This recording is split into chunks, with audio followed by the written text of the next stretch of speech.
ഇന്ന് നമുക്ക് യൂസ്ഫുൾ ആയിട്ടുള്ള 5 റൺ കമാൻഡ്സ് ഏതൊക്കെയാണെന്ന് നോക്കാം. ഇതേപോലെയുള്ള അപ്ഡേറ്റ്സിനായിട്ട് ഫോളോ ചെയ്യാൻ മറക്കണ്ട.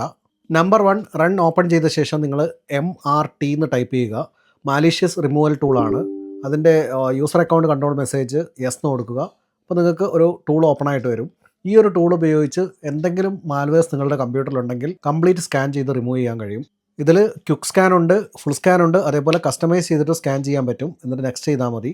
നമ്പർ 2, നിങ്ങൾ റണ്ണിൽ MS Info 32 എന്ന് ടൈപ്പ് ചെയ്യുകയാണെങ്കിൽ നമ്മളുടെ കംപ്ലീറ്റ് സിസ്റ്റം ഇൻഫർമേഷനും ഇവിടെ അവൈലബിൾ ആയിരിക്കും. അതിൻ്റെ ഡീറ്റെയിൽ ആയിട്ടുള്ള ഭാഗം റൈറ്റ് സൈഡിൽ കാണാം. ലെഫ്റ്റ് സൈഡിൽ എക്സ്പാൻഡ് ചെയ്തിട്ട് ഓരോന്നും നമുക്ക് ചെക്ക് ചെയ്യുന്നതാണ്. നമ്പർ 3, റണ്ണിൽ WinVer എന്ന് ടൈപ്പ് ചെയ്യുകയാണെങ്കിൽ കറൻ്റ്ലി നിങ്ങളുടെ വിൻഡോസിൻ്റെ വേർഷൻ ഏതാണെന്ന് മനസ്സിലാവും. അപ്പോൾ വിൻഡോസ് 11 ആണെങ്കിൽ തന്നെ ഏറ്റവും ലേറ്റസ്റ്റ് ആയിട്ടുള്ളത് 25H2 ആണ്.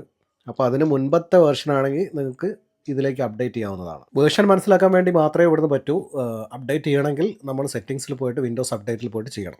4th വൺ, റണ്ണിൽ ncpa.cpl എന്ന് ടൈപ്പ് ചെയ്യുകയാണെങ്കിൽ നമ്മുടെ വയേർഡ് ലാൻഡിയും വയർലെസ് ലാൻഡിയും ഇൻഫർമേഷൻ അവിടെ കിട്ടും. നമ്മളുടെ IP അഡ്രസ്സ്, MAC അഡ്രസ്സ് ഇതൊക്കെ കാണണമെങ്കിലോ അതേപോലെ തന്നെ IP അഡ്രസ്സ് പുതിയതായിട്ട് എൻ്റർ ചെയ്യാനോ ട്രബിൾ ഷൂട്ട് ചെയ്യാനോ ഇവിടെ നിന്ന് പറ്റും. 5th വൺ, നിങ്ങൾ റണ്ണിൽ shut down space -s space -t space സെക്കൻഡിൽ ടൈം എൻ്റർ ചെയ്ത് കൊടുക്കുകയാണെങ്കിൽ സിസ്റ്റം ആ ഒരു സമയത്തിന് ശേഷം ഷട്ട് ഡൗൺ ആവും.